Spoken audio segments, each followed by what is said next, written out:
Welcome, Money Buddies, to this week's episode of Money Talk. This week we're talking about real estate, getting started, and what mistakes to avoid. I'm your host, Skylar Fleming, and let's get talking.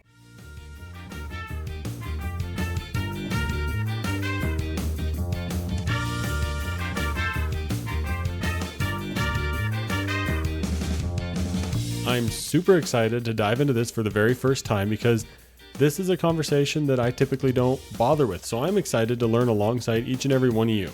This is going to be a great money talk, and I have found a great money buddy today to bring on as our guest to help teach all of us and educate all of us, and you're going to love today's interview. And this is going to be a great example of how to start a conversation around something maybe you're not confident in. I don't really know much when it comes to real estate investing, so for me, this seems like a daunting topic because I like the simple index fund approach to investing, right? REITs, or real estate investment trusts, those interest me. So we'll talk about those today a little bit as well.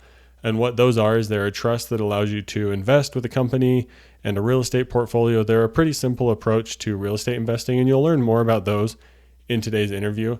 But let me know if you have any topics that we haven't covered over the show in the last 4 years that you want to see me talk about with someone sometime. If you have a guest suggestion that you want to hear on the show, please send them my way. I'm always happy to take those and have people on the show. Let me know, and I would be glad to take on that topic, find a money buddy to bring on as the expert, and we can have a conversation around that topic for you to be able to learn. And that's what's so great about talking about money. So if you have any guest or topic suggestions, please send them my way. Of course, before we get into today's episode, I want to make a quick plug for Financial Planning for Young Adults, my brand new podcast, and we're going to have Joel Miller, who is a guest on this show, and it's one of our most popular episodes when Joel Miller was on the show. He's coming on as a guest to my brand new show, Financial Planning for Young Adults. He's going to be the first guest over on that show, and I have some more great guests lined up over there. But make sure you go check out Financial Planning for Young Adults. The link is in the show notes. But today's money buddy is Mike Turner. Mike Turner is a real estate entrepreneur, author, investor, and educator who has spent over 2 decades helping people build lasting wealth through real estate. And this conversation is great. We just got done recording it. You're going to love this one. But the money talking points for this week are: what excites you about real estate investing? And 2, why does real estate seem so daunting? And 3, how does real estate impact someone's wealth? With those money talking points in mind, let's get talking and welcome Mike to the show. Hey, thanks for having me, Skylar. This is great. We're diving into real estate today, and that's something that I don't know much about. So I'm here with everyone else listening, just here to learn and excited to talk about this. Mike, I want to hear first from you. What excites you about real estate investing? I got excited 20 some years ago by just reading a book. And that book happened to be Retire Rich, Retire Young by Robert Kiyosaki. And I was like, that sounds nice. I picked it up. And as I dug into it, I was on a career path that had nothing to do with real estate. I was being a ship captain. So it was nothing related. I had no interest in real estate, really. But the book helped me see the possibilities and helped me get excited about the possibilities and helped me see money differently. I think that's a lot of what you talk about in this show, is helping people understand. There's a lot of ways to look at money. There's a lot of misunderstandings about money and how to go about, building wealth and what you want it to do for you. I got so excited I started looking for my first real estate opportunity 20 plus years ago and made a whole series of mistakes that I can help people now. 20 years later, what gets me excited is that you can create income streams that you can live off of, where you don't have to trade your time for. And essentially you can do that with the stock market or any kinds of different types of investments. But with real estate, it's just a more tangible asset, kind of like what gold would be like, but it produces an income too. And for me, that's something I can get my head around. It's like real estate provides you an opportunity to build wealth.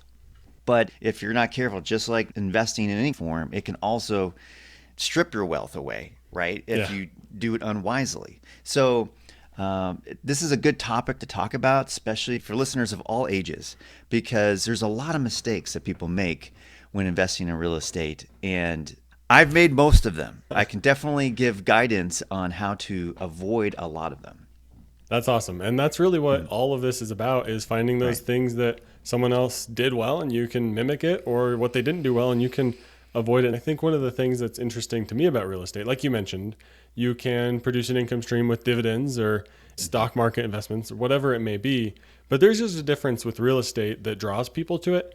And if you're going to go into it, you may as well go into it educated, or else like if you just go into it headstrong, no education around it, you make all those mistakes that you could have avoided. I did have one thought come to my mind 20 plus years ago when you found that book. What are some of the ways that it changed how you look at money or investing? We all start our lives with this similar start where we're going to school, we're learning that, okay, what you want to do is work hard, get decent grades, and then at some point, hopefully you get a good job from that, from working hard and you're, employable. People want to hire you. And if you, depending on which career path you choose, can kind of impact how much you make. And this is what you're faced with as a young person is like, okay, well, what should I choose? Where should I go? How should I do that? Should I pick something that makes more money? Should I pick something that sounds more fun? And you're just constantly wrestling with these ideas. And I was at that time, I was like, well, what am I going to do? I don't know if this is the right path for me. All of a sudden, I saw how real estate doesn't necessarily have to be your career, but it can be a rocket ship to wealth if you apply certain things, especially early enough with any kind of investing. That's what really opened my mind to the side of, wow, I don't have to necessarily make this my career. I can, but this can be something that I can build in the background, and why not? Now that I can understand the possibilities of how your money can compound and grow. I didn't fully understand it until that book opened up my eyes to what was possible, because ultimately what I really liked was not the idea of making more money. What really lit me up inside was the idea of not having to work for money. Like the idea this would get me to that point faster of retiring younger is not so I can sit on the couch more, but to not have to be a slave to the money. And that's an intoxicating idea of like not having to trade your time for money, and that you have enough to do the things that you want to do. Wow, what a fantasy that seems like. Every working, American out there trying to figure out a path is, the money kind of just, we make so many of our decisions throughout our life based on how money plays an impact on it, right? And so I fell in love with the idea of, well, maybe this could get me to this point faster. And that was a trigger for me. I think every human has that compound interest realization in their mind at some point, either very early, and like you said, it's intoxicating excitement, or they have the realization way too late and they think they're behind. And there's always an opportunity to catch up, right? And one of the things that you mentioned is that real estate investing, that's kind of the picture you painted with how it helped accelerate you to a point where you didn't have to trade time for money in the same way. And I think that's one of the things that might be daunting for me about real estate is the debt factor. And that's where I'm leading to with our next question is, why do you hear people think that real estate is so daunting? Real estate's a lot more risky than people realize, and on the gurus and the fix and flip shows, it's way more risky than realize. And I'm speaking for 20 years of not only getting my butt kicked a number of times, but watching so many colleagues and other investors ride a high and then, see the crash of how that impacted them in so many ways. So we're taught, when you get into real estate investing, leverage your money. They teach you to do this in real estate traditionally, is to like, all right, put less money in, get the rest from a bank. Therefore, your return on investment's much higher because you're using other people's money to acquire bigger assets that produce higher levels of income. This is how you can grow your wealth faster and exponentially. It's true that math does work when everything is working correctly. Math does work. Yeah, right? And so halfway through my journey through real estate, I realized in the worst way about 2008 through 2011 is that having debt, building your real estate portfolio with debt is what a lot of people, recommend because there's lots of tax advantages to this. Holy cow, is that creating a lot of liability? It's not talked about enough with real estate investing. It's because it is risk. And, and sometimes you're in a point in your life where that makes sense. And, there's the right opportunity, and that's the thing that kind of helps you get to that next, point and next level, whatever you want to call it. But it should be recognized about how risky that is when that's on your books, because when the market shifts, when things outside of your control change, that liability can be the thing that the thing that once shipped your way to wealth can also be the thing that strips it away super fast. Yes, right. And so we have to be very careful with this. So I'm not a big fan of debt. I'm not a component of it. I try to remove it in all aspects of what I do. There's other ways to invest in real estate that don't require debt. Now, I can use the same principles, the same advantages, the same leverage that don't require debt. And one of the ways that I recommend people look at investing and consider doing instead of using debt is partnering with other people. Because when you do that, you remove the liability. If you pick wisely with your partners, now you have an asset. You have another person with either a resource that either you don't have or a knowledge base that you don't have, and now you can work together to lower. So now you've lowered risk, significantly, and you can grow your wealth much faster because now you've reduced risks and you have all the same advantages. So, for a quick example, I invest a lot in affordable housing, in part because it's lower cost, therefore lower risk. And then on every single one of the properties that I do, 100%, even though I don't need to, I partner. I partner instead of using a bank. Banks make lousy investment partners. They just want your money. That's all they want. Yeah, well, right, because these might seem okay and they give you a decent interest rate or whatever, but then all of a sudden when times are tough, they're terrible. They don't care. They don't care what the circumstances are.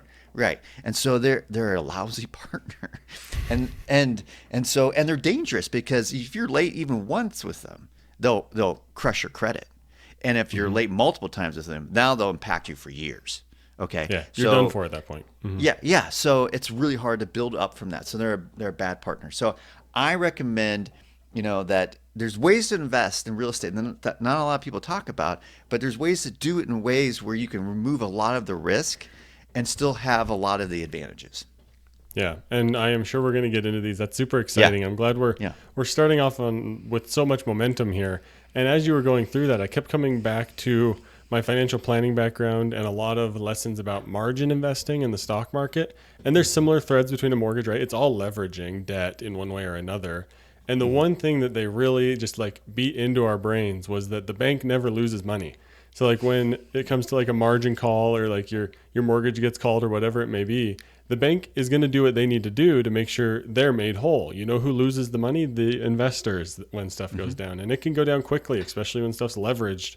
It goes down at such a different rate than you can wrap your mind around when there's debt at play. So I'm excited to get into some ways where this can be a little bit different. And you mentioned partnerships. So I'm going to jump to a question that's maybe a little further ahead in our list, and that's real estate investment trusts. And I want to touch on this because I think there's a little bit of overlap between the stock market idea and some real estate ideas in there. How does that maybe play into real estate investing? I mean, I think REITs have a place especially for those who are comfortable with investing in the market but want to diversify their portfolio into real estate assets, and it gives people a way to into a number of things without having the expertise to invest in real estate, right? So in that way, great. For me personally, I don't invest in them. I think it's a good vehicle for those who don't have the expertise in there, and therefore you can at least get into that asset class. What I personally worry about it is that I'm not personally involved with it. I don't know what decisions they're making. I don't know how it's being managed. I don't know anything, and so that makes me more nervous. However, one of the things that a REIT should do, just like an index fund does, is that there's a lot of investments being played out most of the time. And so if some things are going wrong, then hopefully it still levels out, what the returns it's making. And so REITs can be, a great option for people to look at. I've spent, my career kind of figuring out this world of real estate. And so I know I can make sound bets, sound investments, because I can do my own research. I can, try to stack the deck in my favor. So I'm playing like the house versus just hoping that I'm stepping up to the casino table, hoping I get good cards. No, I don't. I don't like that. I like being on the other side of the table. There you go. That makes sense. And I really appreciate that perspective on it because I think, maybe for me, they're a good place to start where if I want to learn more about real estate investing, maybe I put just some money there that way I have some exposure or foot in the door, right? So to speak. And then you can begin to learn more about it and you say, oh, well, how does this REIT actually work? And then maybe you get to the point of like, what properties are they investing in? Then you look at the property level and then you can begin to build that expertise. So I wanted to touch on that there because I think that daunting aspect of real estate can be brought down a little bit with these real estate investment trusts with just that simple beginner index fund style approach for real estate investing. But like you said, if you know what you're doing and you know the back end of all of it, like why stop there? Like go ahead and do what you want to do. But that's going to lead us into, let's talk about real estate investing as you like to do it. What are some key things that you think people should know when they're getting started with this? I feel like people aim too high initially, which just causes them to get the debt, to invest with debt, and that there's options available around them that may not need that. Okay, and so let me give you an example. So over the course of 20 years, I've invested in all kinds of different real estates, from commercial to residential, land developments, the whole gamut. And what I do now is I target the most affordable homes I can find in driving distance. What are those? For me, those happen to be manufactured homes. This thing that we mostly ignored because we thought they devalued in time, over time. And they did for the first 40 years they were in existence. They did because there was such an oversupply of them. And now we're in a different market where just affordable housing is just such a crisis level situation. A rarity, yeah. Yeah, right. And that, so what I've done is I've gone into this space because I saw a need. Okay, there's a need for it. There's demand. So when you look at supply and demand, this is how you make good bets, right? You look to see where that, this helps me make better decisions as a business owner and as an investor, right? Is looking at supply and demand. And there's tons of demand for affordable housing. And what's nice about these manufactured homes, sometimes I'm buying them for less than the cost you'd pay for a used car. Okay, like they're Sounds good deal. Yeah, right. But they're an asset that produces income, right? They're an asset that produces. Now, often they need to be rehabilitated, and that adds some layers of complexity. Okay, but this is something that someone could partner with who has got expertise there, right? Whether it's a family member who's very handy, or somebody you've met in investment circles who's experienced in that area, and so. But and then if you partner instead of lending, one thing is nice also about too is like banks don't like to lend on these things, and so it forced me to get into them in through other ways, right? Through partnering, through other people because one of the things about partnering is that usually when you're starting down a journey of real estate investing, there's some aspect that you're missing. You might be lacking experience or knowledge, and you might be able to partner with somebody who has that. You might be lacking funding capital, right, to do the deal. Well, you might be somebody who has that but doesn't have the time to go out and find the deal and set it up and do all the things that you're doing.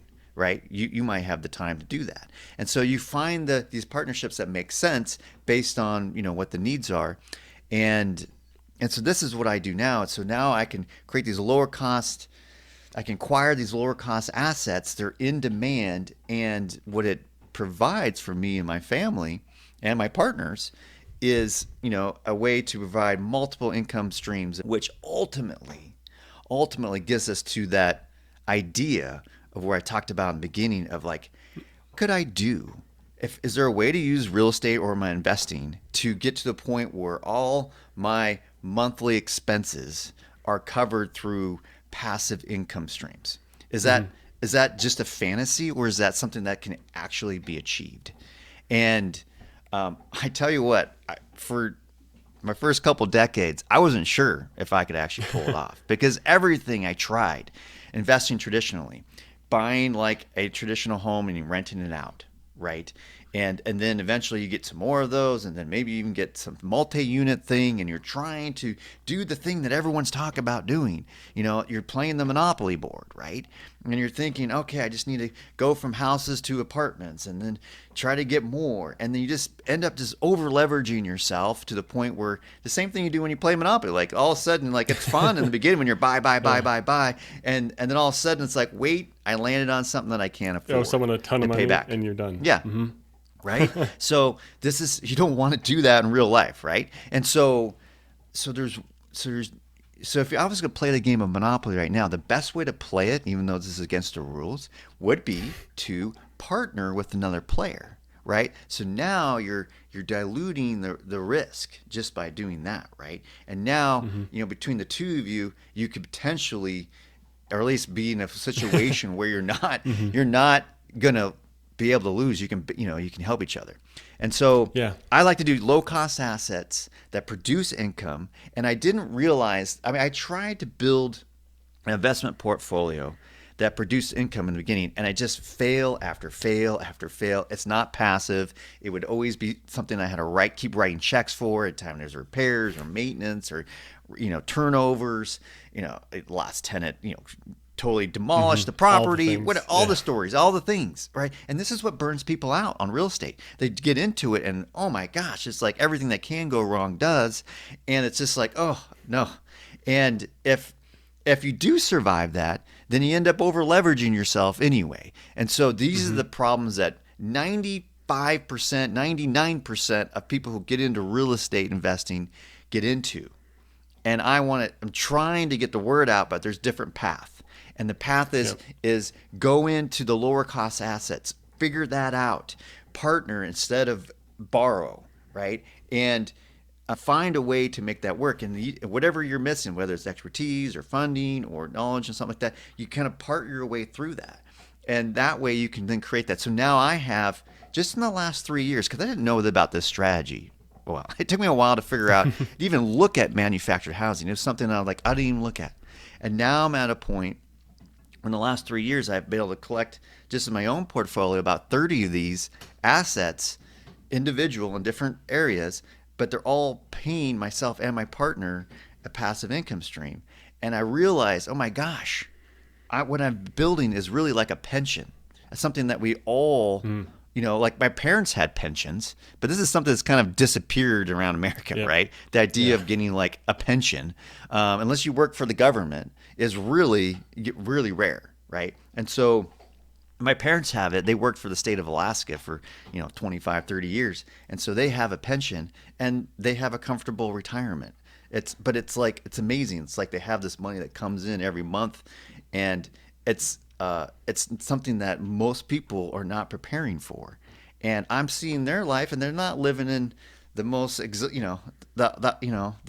live simply, but they live very comfortably. And I was like, wow, this is something that we should be working towards. This is something, and so that's why when you mentioned about the banks being like, not friendly. They just want your money. Yeah, they're not friendly. Yeah. So, but here's the twist on this. How I invest is like a bank. The banks, like, you can learn from the bank, right? It's like, again, I gave you like this, like be the house, right? Yeah. If you're going to invest, be the house. Yeah. Right. And so be the bank. And so that's what I do with my investment partners. I don't use all my capital, right? I use other people with capital who want to use my expertise, right? And then we go in, and when we sell a property, we sell it as the bank. We provide financing. So we're not being landlords with all the drama. Mess that is. Right. We're the bank, and the bank just says, yeah, okay, here you go. Here's your monthly payment, and then it's done. And so it's work to set it up and get it ready, but once it's done, it's pretty darn passive at that point. And so I've done this. So it's nice because it's really more something that I was hoping for. And so that's what it took me a while to see. And I tried it in different ways throughout my career, but I finally found it in a space where it's highly needed because banks don't even lend on these types of assets anyway. So there's a need for me to be the bank there, and I'm providing a need in my community. And so because people are looking for more affordable housing, I'm making it safe and updated and make sure it's a good house for somebody, and then I'm helping them finance it. And so and now they can own a place instead of renting and pay less than they would pay for renting in many cases. Yeah, well, that was a lot there, Mike. That was fantastic. You gave us so much great information, and I really liked that it came down to a couple core principles for me. One, supply and demand remains undefeated. Like that's what we've seen cause inflation. Like that's what we've seen cause housing price changes. It's all in supply and demand. So if you can find that side of supply and demand where there's some potential for you as the investor, that's where there's a lot of opportunity, because supply and demand is such a basic economics principle, right? And we think maybe when we get into real estate that it's going to be daunting with all these crazy formulas and all this stuff we have to learn. But no, it's like on a base level, supply and demand. Are you providing something that there's demand for? And then you can make money off of it. And finding a need is another great piece too. Like you have found a need for expertise in this area and you're able to be that partner. And that's another core principle that I took from that, is that we need to build networks of people. I think over the last 5 years since COVID, we've built a network with our computer screens, and we need to build networks with real people and talk to real people. And I've seen that help in my career and in my life, where you meet someone and then suddenly some opportunity comes up that works out for you. And that's just really exciting and fun to see. And just talking about this as well, like we're doing here today, I had no idea about the manufactured home space, like obviously you do. And now it's just put a little bit of seed in my mind that maybe I'll be a little bit more aware if an opportunity comes up. I'll be like, oh yeah, I remember someone telling me that there's potential in that area. And then you learn about it more. So just being able to talk about this has been extremely helpful so far. And I think, if someone's interested in real estate and a certain type of real estate investing, that to your point, Skylar, is that one of the ways that I recommend that before they go out and do anything, is to have more conversations. And one way they can do that is they can search out a local real estate investing group, like on Facebook or, different places like that. And let them know, go in the community and say, hey, this is my situation. This is what I'm looking to do more of or learning more about. Is anyone willing to meet with me to chat about it or whatever? And I think they'd be surprised is that a lot of times there's people in that space that are be happy to share, ideas and wisdom and advice on that might help them. You talked about reaching out to people, finding these groups that are doing this. Maybe they're teaching real estate. And like you said, I also agree. People would be surprised at how willing people are to help. There's a certain kind of pride and honor that comes from being someone's mentor and teaching them and getting to see them grow. And so give people that opportunity to help you and to help you grow, because frankly, people love to do it. And it's kind of just a fun process to go through as you learn. I want to hit on the point you talked about at the very beginning, where you said you've made mistakes. You've seen other people make mistakes, I'm sure, and you can help people avoid them. What are some of those common mistakes that you see people make that we can just quickly touch on so people hear it and know it and can avoid it? We've covered some of this, but I want to make sure this is drilled in. I'm glad you brought this up. Okay. Now, when you go thinking about real estate investing, I want people who are listening to think out before you go out and get the bank loan. I want you to explore other ways you could get the money to buy the property. Partnering, right? Who could you partner with who might have the money? Instead of getting it from Wells Fargo, could you get it from a family member who actually might be excited to invest with you? Could you get it from, other people who are looking for that type of opportunity that you found?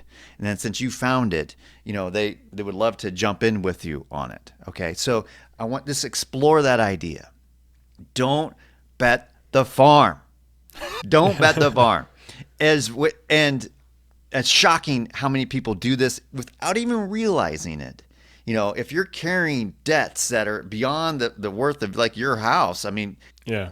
If your net worth is negative, yeah. If you've flipped it now because you have so much debt that.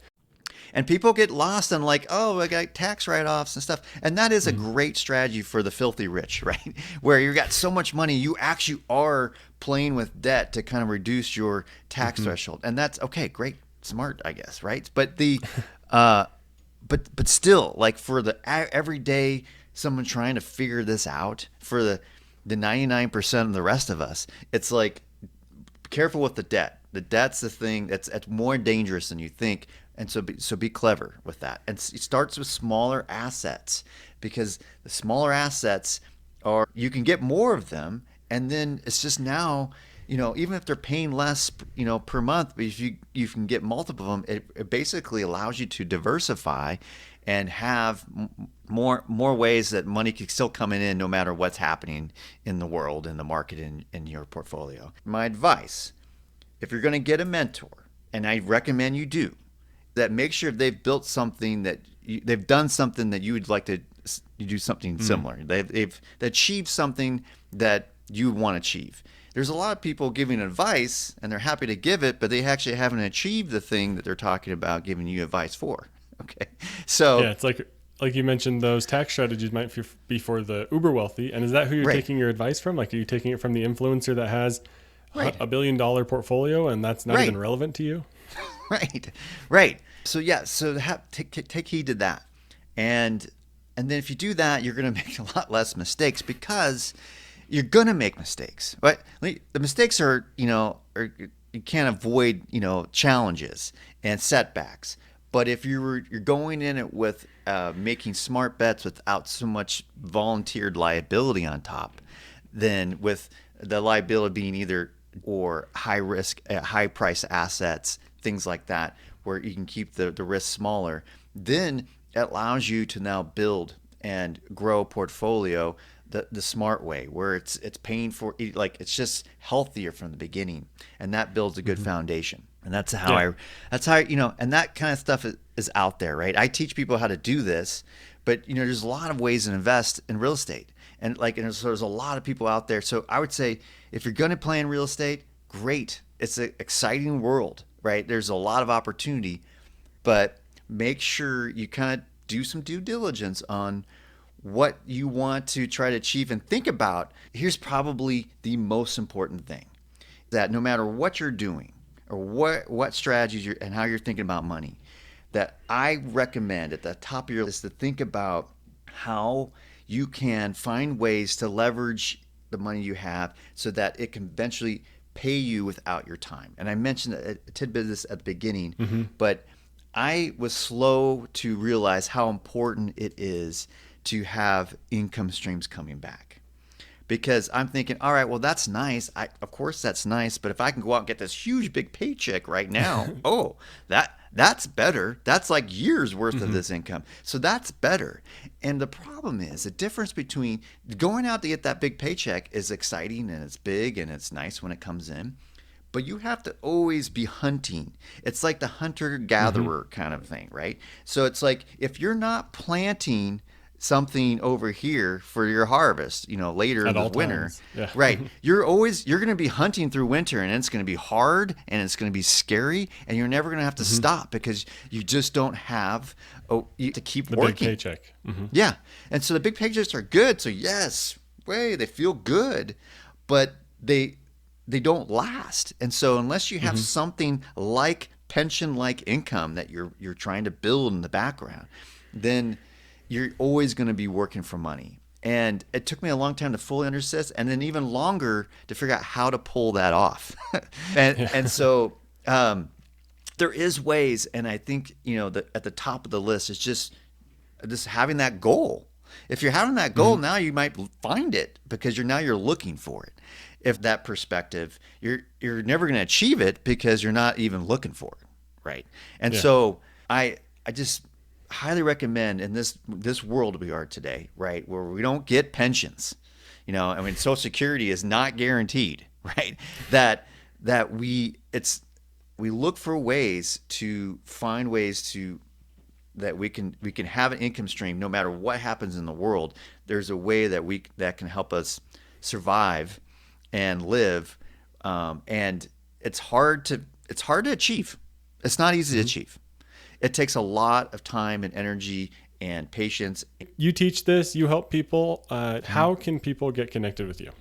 So my personal website is just miketurner.life. And I have, different links and things to things that I'm doing there, including like I have an investment club I teach people how to do the manufacturing home space, and it's free, and you can, go there if you're interested in learning more about that. But I'm doing a lot of different things, and so yeah, if people want to reach out and learn more about what I'm doing, that's how to find me. Fantastic. Awesome. Link will be in the show notes, of course. Thanks for leaving us with that.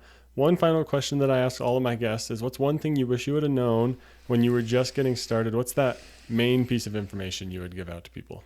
If I was to start over again, I would go about it with an understanding with money differently. And that would be that there's a way to create money, to really like print money, right? Without your time involvement. It takes time to build those assets or find those assets, and it takes management. But if I was focused on that from the beginning, because at the beginning you're just like survival, like money. You're like I just need to pay my mortgage, right? Like or my rent. It's fine. And then we all go through that. There's lots of things that I spent a lot of time on, and a lot of pursuits that I went down on, not realizing that how much my time is going to be sucked into it to do it, and in hopes of making more money, but I didn't have more freedom. It's about creating income that's not tied to your time investment. It's like compound interest. Everyone gets to that point where they don't want to trade time and you're going to have that realization. And if you can set yourself up for that even earlier, you just have so much more opportunity the earlier you do any of this. And no matter, even if you feel like you're starting late, you can still do it. But the point is that the earlier you start, the better. And I think that's a great place to leave it on, Mike. This has been a fantastic conversation. Thank you so much for coming on. Thanks, Skylar. It's been a blast. Thank you.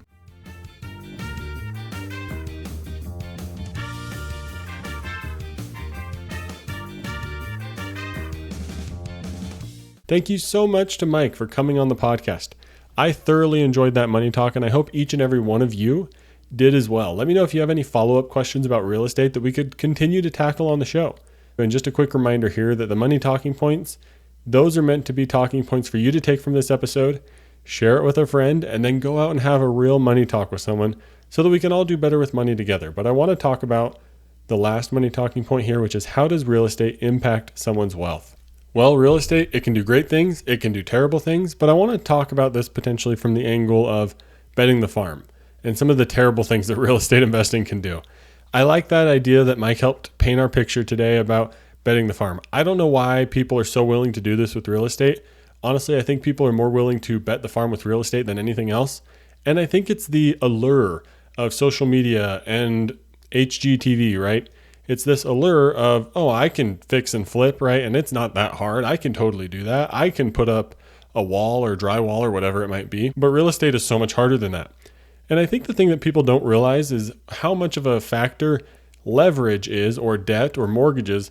They're a huge factor when it comes to why people are actually able to make so much money with real estate. Because when you put up $50,000 to buy a $500,000 property and the bank puts up the rest of it, if that turns out well and you make money and you're able to pay off that loan and the investment makes money, the rate of return on that is massive because of the debt piece.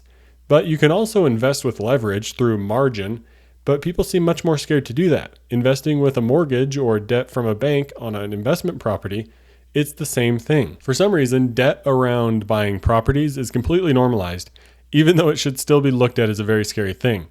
I think it's looked at as normalized because there is potential to make money in appreciating assets around homes, but it's so terrifying when things start going the wrong way. And please, if after this episode you're like, yes, I want to go invest and I want to take the debt route, please go look up some videos and educational information about what happens when your loan gets called or when the market goes down. Look up what happens with a margin call, because a margin call is something that I think is a lot more covered. And that can apply directly to mortgages in terms of what happens when the value of something goes down or the economy goes down and how quickly that rug can get pulled out from underneath you. But real estate investing can also do great things for someone's wealth. It can really help you build those income streams. And like Mike mentioned, if you take a good approach, minimize risk, spread out those income streams, make them a little smaller at first, you can begin to build that river and carve that river in your financial situation of income streams. And I use the river analogy because things like the Grand Canyon, right, or the Snake River, or any of these massive rivers that just carve through the land leave such an impression on the land, right? And so if you can begin to build an income stream that is like a river that can just begin carving away at you having to trade your time for money, that can be a really big deal. And I really like Mike's approach of buying cheaper assets, partnering with people instead of just banks to minimize the risk and spread out your income streams. I learned a lot from today's episode, and I hope you all did as well, because that's a wrap on another great episode of Money Talk. Thank you all for joining. We learned a lot of great things today, like things to avoid with real estate, what to do with real estate, how to get started, some new ideas to help you get started. We compared REITs or real estate investment trusts versus real estate investing. We talked about how typical real estate investing may leave people squeezed with all the debt that you have to take out and how highly leveraged of an environment it can become. Overall, I thoroughly enjoyed today's different perspective and this new look on a topic that I've never really thought to cover because it's not something that interests me a whole lot. So I hope you enjoyed because I learned a ton, and I think this might be something that I want to learn a little bit more about. So if you want to as well, please leave a comment on Spotify, YouTube, or reach out to me because I'd love to hear what kind of topics you want us to cover more on the show. But today's episode, well, it's a perfect example of why it's so important to talk about money. I learned about a brand new topic by being willing to have a conversation with someone else who was an expert. And that's why partnering, networking, and talking with other people is so great. Everyone has a different perspective, and there's so many different topics out there that we all need to learn about. So thank you for listening to today's episode. The best way to stay up to date and connected with all things Money Talk is to subscribe to the podcast. Have a question or comment? You can find links in the show notes to email me or leave a comment on Spotify or YouTube. And if you're looking to get started with budgeting, sign up for a Money Talk today. I'd love to work with you and help you with your budgeting. The link is in the show notes. If you're a young adult or no one in your life who could benefit from some great financial planning advice, check out Financial Planning for Young Adults right where you're listening to this show. It's my brand new podcast, and I would love for you to check it out today. And remember, the best way to learn from today's episode is to go out and have a money talk about today's topic with a fellow money buddy. Thank you for listening to this week's episode of Money Talk. I'm your host, Skylar Fleming. Have a great week. Thank you for listening to Money Talk. This show is provided for informational and entertainment purposes and may not be specific to your unique situation. Please be sure to do additional research before making any financial decisions.